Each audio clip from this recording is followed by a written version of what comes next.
समझो यहाँ ध्यान से। आज 2D फिगर के सारे बताएंगे, इसके बाद और बच गया उसको कल खत्म कर देंगे। तो मैथ रिवीजन में ये फॉर्मूले देखना है, इसके सवाल तुम्हारे आएंगे, समझ गए।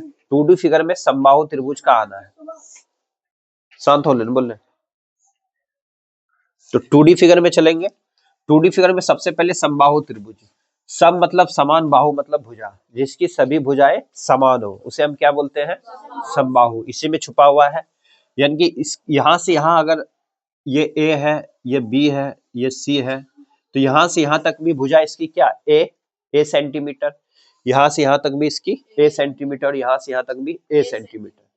सम यानी कि समान है, सब भुजा क्या है, ए सेंटीमीटर है, समझ गए। तो ये कौन सा त्रिभुज है, समबाहु त्रिभुज।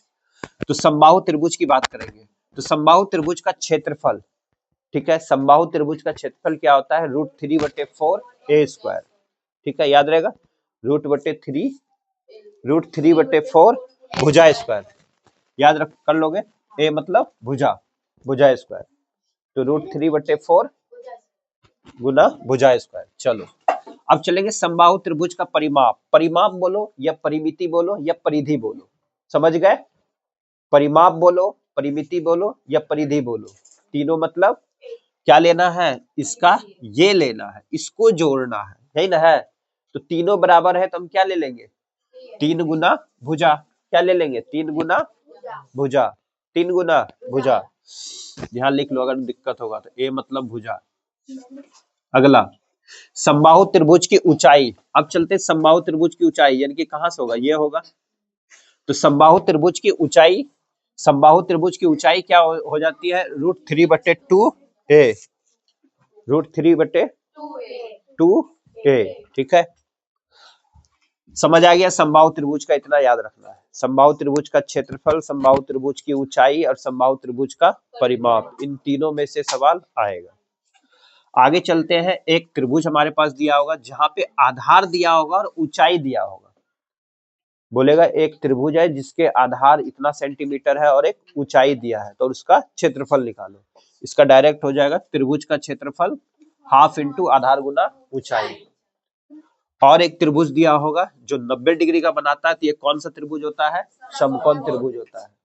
समकोण त्रिभुज में नीचे को आधार बोलते हैं, यहाँ से लंब होता है और ये क्या होता है, कर्ण। तो पाइथागोरस से हम लोग एक और चीज जानते हैं, क्या जानते हैं, पाइथागोरस से ये भी याद कर लेना है, कर्ण स्क्वायर बराबर लंब स्क्वायर। इस पे भी सवाल आएगा, एक समकोण त्रिभुज दिया है, कर्ण पूछ लेगा, आधार लंब दे देगा, आधार दे देगा, या तो कर्ण दे देगा, लंब दे देगा, आधार पूछ लेगा, या तो कर्ण दे देगा, आधार दे देगा, लंब पूछ लेगा, इसी पे पुट करोगे निकल जाएगा, समझे। अगर कर्ण दिया होगा, लंब दिया होगा, आधार पूछेगा, तो क्या हो जाएगा, आधार स्क्वायर बराबर, यहाँ पे ये प्लस है तो इधर आके क्या हो जाएगा, माइनस, तो कर्ण स्क्वायर माइनस लंब स्क्वायर बन जाएगा। अगर हमसे लंब पूछेगा तो आधार माइनस हो जाएगा, समझ गए। ये क्या है, पाइथागोरस परिमेय, इसको सिद्ध भी किए थे। चलो समकोण त्रिभुज का क्षेत्रफल पूछेगा तो वही ले लेना, हाफ इंटू आधार गुना लंब, क्या ले लेंगे, आधार गुना लंब। चलो अगला चलते हैं, विषमबाहु त्रिभुज। विषमबाहु त्रिभुज किसे कहते हैं, जिसकी सभी भुजाएं क्या होती है, असमान होती है, विषम होती है, विषम मतलब असमान, ये a सेंटीमीटर होगा, ये b सेंटीमीटर होगा, ये c सेंटीमीटर होगा। तो विषमबाहु त्रिभुज का परिमाप या परिमिति, नहीं अर्ध परिमाप लेना है। तो विषमबाहु त्रिभुज का हम निकालेंगे यहाँ पे अर्ध परिमाप, क्या निकालने वाले हैं, अर्ध परिमाप कर लेना इसको। अर्ध परिमाप या परिमिति की बात करें, पहले हम आधा परिमाप या परिमिति निकालते हैं, यानी कि सेमी सर्कल, क्या निकालेंगे, सेमी सर्कल। तो S बराबर सेमी सर्कल बराबर क्या हो जाएगा, a प्लस बी प्लस सी बट्टे 2, a प्लस बी प्लस सी बट्टे 2। पहली भुजा दूसरी भुजा तीसरी भुजा को जोड़ेंगे और उसको 2 से भाग दे देंगे, इनकी आधा हो जाएगा, यानी कि इसकी लंबाई आधी हो जाएगी, ये निकाल लेंगे। उसके बाद हम विषमबाहु त्रिभुज का क्षेत्रफल निकालेंगे, विषमबाहु त्रिभुज का क्षेत्रफल बोलो, या इसी को हीरोन का सूत्र कहते हैं। हीरोन मतलब हीरो। अगर तुम इन सभी का फॉर्मूला भूल गए, इस पे बिठा दोगे सबका क्षेत्रफल निकाल देगा। समझ गए? हीरोन मतलब हीरो। हीरो किसको कहते हैं? जो सबको निकाल दे, सब कुछ सॉल्व कर दे। समझ आ गया? उसे हीरोन कहते हैं। तो हीरोन का सूत्र याद कर लोगे, अंडर रूट सेमी सर्कल बाहर बैठेगा पहले, उसके बाद s minus A into S minus B into S minus C ले लोगे, सबको गुना कर देना है माइनस करके। चलो यहां तक समझ आया? बोलो। त्रिभुज का इतना याद करना, इतना ही पूछता है। अब देखो वर्ग चलते हैं। तो ये वर्ग किसे कहते हैं? जिसकी चारों भुजाएं बराबर हो, वो क्या कहलाता है? वर्ग। यानी कि ये ए सेंटीमीटर, ये ए सेंटीमीटर, ये ए सेंटीमीटर, ये ए सेंटीमीटर। यहां से यहां अगर हम इसको खींचते हैं, अगर पूछ लेगा वर्ग में कितने विकर्ण खींच सकते हैं, तो 2 ही विकर्ण खींच सकते हैं, एक ऐसे एक ऐसे। तो वर्ग का विकर्ण इसको कहते हैं। वर्ग का विकर्ण कैसे हो जाएगा? देखो यहाँ, अभी यहाँ से क्या बना रहा है? 90 डिग्री बना रहा है। अगर ये 90 डिग्री बना रहा है तो ये क्या हो गया? आधार, और ये लंब हो गया, त्रिभुज बन रहा है ना। तो क्या करते हैं? आधार का अभी क्या बताए थे? आधार का स्क्वायर प्लस लंब का स्क्वायर। ए और ए का अगर स्क्वायर निकालते तो क्या होगा? ए ही होगा, होगा ना। अगर दोनों को बाहर ले लोगे तो यहाँ क्या बचेगा? √2a बचेगा। समझ गए? क्या बचेगा? √2a। तो वर्ग का विकर्ण क्या हो जाएगा? √2a। और वर्ग का क्षेत्रफल क्या हो जाएगा? भुजा स्क्वायर। और वर्ग का परिमाप क्या हो जाएगा? 4 गुना भुजा, क्योंकि सारी भुजाएं क्या बराबर है, 4 गुना भुजा कर दोगे। समझ आ गया? अब चलते हैं आयत। आयत थोड़ा सा बड़ा होता है, जिसकी लंबाई बड़ी होती है और चौड़ाई छोटी होती है, तो वो क्या कहलाएगा? आयत। यानी कि लंबाई बराबर होगा सामने की और चौड़ाई बराबर होगा ना। यहां सुन रहा है? तो आयत का क्षेत्रफल क्या होगा? लंबाई गुना चौड़ाई। आयत का क्षेत्रफल क्या होगा? लंबाई गुना चौड़ाई। आयत का परिमाप या परिमिति या परिधि, तीनों याद रखना है। फंसाने के लिए परिमिति कुछ भी दे देगा। परिधि क्या हो गया? 2 इंटू एल प्लस बी। समझ गए? 2 बार एल को जोड़ेंगे, 2 बार बी को जोड़ेंगे, इसलिए 2 को हम कॉमन ले लेते हैं, एल प्लस बी हो जाता है। भूल जाओगे तो सबको जोड़ दोगे। आयत का विकर्ण यहाँ से फिर देखो वही हो गया, ये 90 डिग्री हो गया। तो यहाँ से क्या ले लोगे? एल का स्क्वायर प्लस बी का स्क्वायर और विकर्ण, तो इस पे अंडर रूट चढ़ जाएगा, इसका स्क्वायर हटा देंगे तो यहाँ से करनी हो गया नहीं है। ठीक है, बन जाएगा। चलो अब चलते हैं पॉलीगॉन्स की बात करते हैं। पॉलीगॉन्स वैसे तो सभी पॉलीगॉन्स ही है, सब बहुभुज ही है। बहुभुज जिसमें कौन बनाता है, सब बहुभुज कहलाता है। समझ गए? सारे पॉलीगॉन्स ही कहलाते हैं। तो पॉलीगॉन्स की बात करते हैं समषष्टभुज। यहाँ पे षट मतलब 6। देखो इसमें 6 भुजाएं, 1 2 3 4 5 6, ये हो गया समषष्टभुज। इस पे भी सवाल देखने के लिए मिलता है। अब समषष्टभुज में एक खासियत देखो क्या हो रहा है। अगर मैं इसको मिला देता हूँ, इसको भी मिला देता हूँ, इसको भी मिला दिए, इसको भी मिला दिए, तो यहाँ से देखो ये कौन सा त्रिभुज बन गया? ये भुजा बराबर, ये भुजा बराबर, ये भुजा बराबर, क्या बन गया? समबाहु त्रिभुज बन गया। बना ना? एक समबाहु त्रिभुज 2 3 4 5 6 समबाहु त्रिभुज का निर्माण करता है। अगर पूछा जाएगा समषष्टभुज में कितने समबाहु त्रिभुज हो सकते हैं, तो 6 बन जाएगा। तो इसलिए समषष्टभुज का क्षेत्रफल समबाहु त्रिभुज का क्षेत्रफल लगा दो, √3/4 भुजा स्क्वायर। समबाहु त्रिभुज का क्षेत्रफल √3/4 भुजा स्क्वायर। कितने? 6, तो लगा दोगे आगे 6। कोई दिक्कत? तो 6 गुना √3/4 भुजा स्क्वायर, ये क्या बन गया? समषष्टभुज का क्षेत्रफल। अब हमें परिमाप निकालना था। 6 भुजा थी, सारी भुजा बराबर होगी, तो 6 गुना भुजा निकाल दो। इसमें सारी भुजा बराबर थी तो 3 गुना भुजा लगा दिया हमने। समझ आ गया ये? बोलो। चलो इसमें और कुछ आता नहीं हो तो समझ गए। आगे चलते यहां से। एन भुजा के बहुभुज के अंतः कोणों का योग। मान लो त्रिभुज है हमारे पास, त्रिभुज के तीनों कोणों का योग 180 होता है। कितने भुज? कितने भुजा? 3 भुजा। कितनी भुजा? 3 भुजा। अब हमको क्या पता है कि त्रिभुज में तीनों कोणों का मान 180 होता है? नहीं मालूम है। ये मालूम है कि इसमें 3 भुजा होती है। कितनी भुजा होती है? 3 भुजा। तो इस पे सवाल प्रैक्टिस करोगे घर में। यानी कि भुजाओं की संख्या कितनी है? 3। बोल देगा वहां भुजाओं की संख्या 18 है, तो उसके सारे अंतः कोणों का योग कितना होगा? बोलेगा भुजाओं की संख्या 3 है, उसके सारे अंतःकोणों का योग कितना होगा। बोलेगा भुजाओं की संख्या 5 है, उसके सारे अंतःकोणों का योग कितना होगा। ठीक है, बन जाएगा। तो n भुजा के बहुभुज के अंतःकोणों का योग, तो हमारे पास ये तीनों सूत्र है, तीनों का मतलब एक ही है। ठीक है, तीनों में से जो तुम्हें घुस जाए। तो क्या हो जाएगा, 2 छोटी ब्रैकेट लोगे, n माइनस 2, n मतलब भुजाओं की संख्या, n मतलब भुजाओं की संख्या, और गुना 90 डिग्री। तो यहां से अगर ये याद नहीं रहता है तो ये याद कर लोगे, n माइनस 2 छोटी ब्रैकेट बंद 180 डिग्री। ठीक, नहीं तो इसको अगर हम ओपन कर देते तो क्या हो जाएगा, 2n माइनस, इसको गुना कर देगा 4, तो 2n माइनस 4 गुना 90 डिग्री। तो अब बताओ, चतुर्भुज ले ले, त्रिभुज ले लो, त्रिभुज के तीनों कोनों का मान कितना, बोलो। अरे त्रिभुज में कितनी भुजा है ये बोलो, 3 भुजा।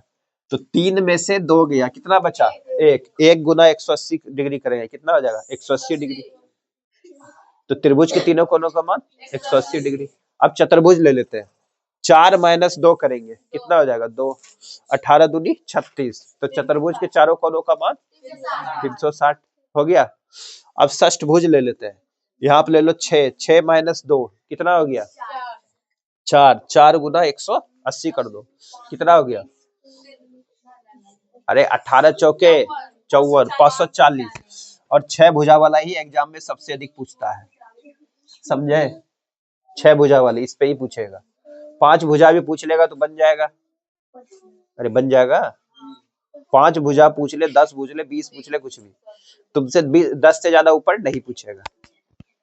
इजी है, तो इसको ज्यादा याद रखो, ये इजी है। आगे चले, अब देखो पूछ लेगा कि n बहुभुज के विकर्णों की संख्या बताओ। तो पूछेगा त्रिभुज में कितने विकर्ण होते हैं, होता है क्या, त्रिभुज में एक भी विकर्ण नहीं होता है। अभी हमने क्या देखा, वर्ग में कितने विकर्ण, 2। तो n बहुभुज के विकर्णों की संख्या, तो n इंटू, अब त्रिभुज का मान याद कर, त्रिभुज में कुछ नहीं होता है, तो क्या ले लोगे, n इंटू n माइनस 3/2। त्रिभुज का ले लो, यहाँ 3 ले लेंगे, यहाँ 3 लगे, 3 में से 3 गया 0, 3 गुना 0 करेंगे, क्या हो जाएगा 0, 0 को भाग देंगे 2 से तो 0। अब वर्ग ले लेते हैं, यहाँ 4 लिया, यहाँ 4, 4 में से 3 गया 1, 1 गुना 4 करेंगे 4, 4 को 2 से भाग देंगे 2। तो वर्ग में कितने विकर्ण खींचे जा सकते हैं, 2। अब इसमें बोलेंगे कितने विकर्ण खींच सकते हो, पता चल रहा है क्या, नहीं। तो यहाँ ले लोगे 6, 6 में से 3 गया 3, और 6 गुना 3 18, 18 को 2 से भाग देंगे तो 9, तो 9 विकर्ण खींच सकते हैं। टोटल कितने विकर्ण, 9। अब खींच के देखोगे कैसे कैसे खींचाएगा, खींचते क्या,